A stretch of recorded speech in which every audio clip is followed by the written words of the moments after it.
दोस्तों, आज हम आपको एक मोटिवेशनल स्टोरी बताने जा रहे हैं। असली हीरे की पहचान।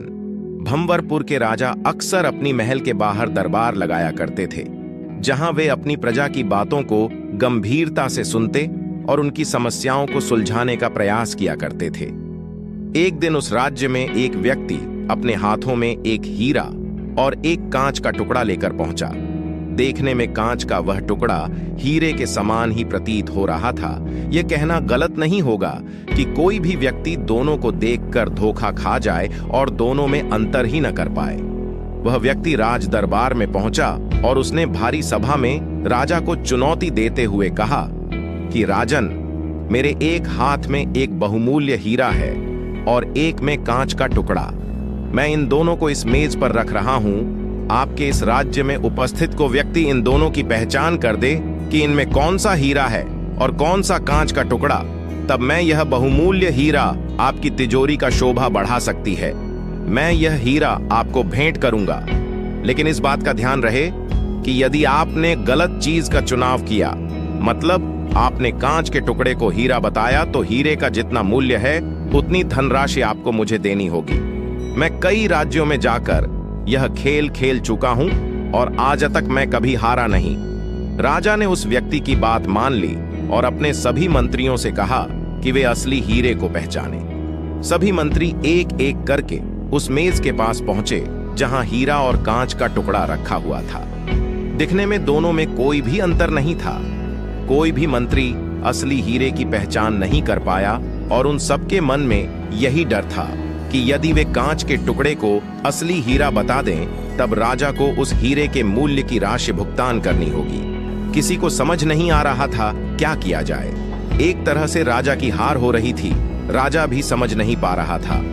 तभी राज दरबार में उपस्थित प्रजा समूह से एक आवाज आई, राजन, कृपया मुझे भी प्रयास करने दें। आवाज एक बूढ़े अंधे व्यक्ति की थी जो बचपन से नेत्रहीन था।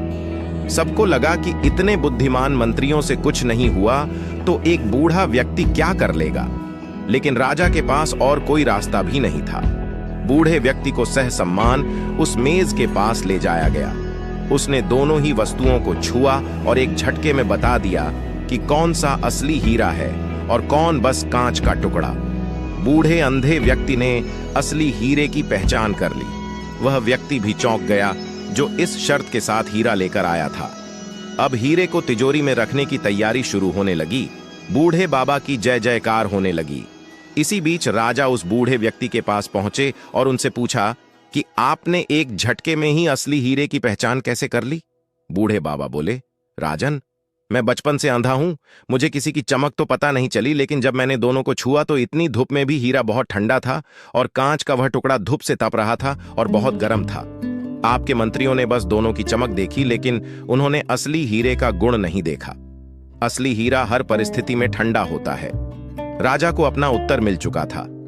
दोस्तों, इस छोटी सी प्रेरणादायक हिंदी कहानी से हमें यह सीख मिलती है कि हर व्यक्ति में दो तरह के गुण पाए जाते हैं, ठीक उस हीरे की तरह और कांच के उस टुकड़े की तरह। जो व्यक्ति विपरीत परिस्थिति में भी गर्म नहीं हुआ, ठंडा रहा, वो अपनी लाइफ में हर वो चीज कर सकता है जो वह करना चाहता है। लेकिन जो व्यक्ति कांच के टुकड़े की तरह गर्म रहा तो उसका कोई मोल नहीं। बहुत सारे लोग गुस्सा करते हैं, आग बबूले हो उठते हैं, चिल्लाते रहते हैं। ये वही गुण हैं जो कांच के उस टुकड़े में होता है, और हीरा तो हर परिस्थिति में चमकता भी है और ठंडा रहता है। इसलिए अपने दिमाग को ठंडा रखिए, शांति से काम कीजिए। अपने अंदर के हीरे की पहचान आपको खुद करनी है और आपको हीरा बनना है, न कि कांच का वह टुकड़ा जो सिर्फ हीरा जैसे दिखता है लेकिन हीरा नहीं, क्योंकि अब आप जानते हैं असली हीरे की पहचान। दोस्तों, ऐसी मोटिवेशनल स्टोरी के लिए हमारे चैनल मोटिवेशनल गुरु को फॉलो करें।